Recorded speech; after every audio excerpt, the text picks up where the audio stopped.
Our next guest has been to some of the most impressive places in the world and beyond.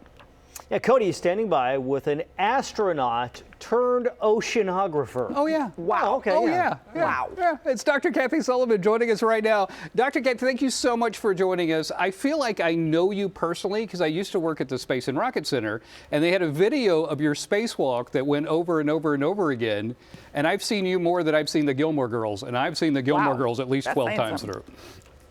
I'm flattered, Cody. So, okay, let's break this down for the people at home. You were the first American woman to do a spacewalk, correct? Correct. Correct.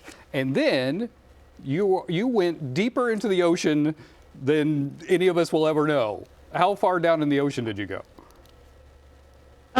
Basically 36,000 feet. Just Is that about it? as deep under the ocean as an airliner flies across the continent. Oh my God. Oh my goodness, this is crazy. Okay, so way up there, way down there. Is there any similarities between the two environments, or what is weirder to be in, or more alien? Well, I found neither of them weird. I found them both fascinating. The similarity is the exquisite engineering and design it takes to be able to go there, right? And either keep the vacuum of space outside or keep the huge pressures of the deep sea outside. And that's just, I always marvel at the technological ability to go there and to work there. You can't beat flying in space for a spectacular panoramic view. And you can't beat the deep sea for the magic and marvels of all the life forms that are there. It is fascinating. It's fascinating. Matter of fact, if I saw you at a dinner party, I would take a butter knife and stab somebody to sit next to you. That's how I just want to sit next to you the whole time. I'm glad it's just a butter knife. I'm not a violent man. Is everything boring to you now? Like if you go to ride a roller coaster, you're like, I've been to space, or you go to a wave pool, you're like, I've been in the ocean. No, it's not boring. I mean, life is full of endlessly fascinating things. Some of them garner big headlines. Most of them don't. But at least I've decided it's misguided to just chase headlines. That's not really what tells you the value and purpose to you or anybody else of something that you might take on. So, never been driven by headlines or pursuing something just so I could tick a box and say I was the first to do something. I do it because I'm curious. I do it because I see some value or purpose to it.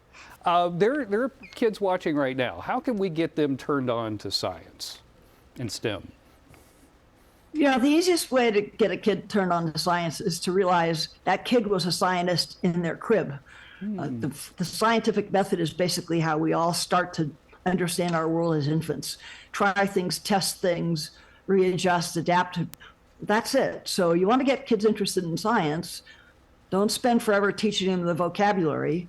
Let them do things. Oh, I love that. Let them learn little simple lessons, have small moments of discovery. Even the smallest little moment of discovery will really light a spark in a young child. And that natural scientist will come right back out. I love that. Okay, so you're working with Deep now, and I was on their website, and they're creating habitats that will go down. That's what they want to do, right? They are. Deep aims to make humans aquatic, to create human habitats that will let us live and work in the sea up to depths of 200 meters or about 600 feet for up to a month, both of which are completely revolutionary. Wow. Scuba divers can spend 30 minutes to an hour. A submersible dive may take you 8 to 12 hours. Those are tiny periods of time to be in a place as brimming with life and as dynamic as the ocean. So to get to be there for weeks and months, think about what that will open up in terms of the frontier of who's able to go there and who's able to be doing the science or doing the observations. It will revolutionize the kind of science we do in the sea, how we do it, and even who can do it. Oh, I love it. Thank you so much. I'm so fired up now about science. Thank you so much. I really appreciate you spending some time with us this morning. By the way, another fact, the book, All the Places You'll Go, based on her life. Thank you, Dr. Cody. Appreciate you. All right, stick around. We got more of the show coming up. Totally based on her life. Way up there, down here. Mind-boggling.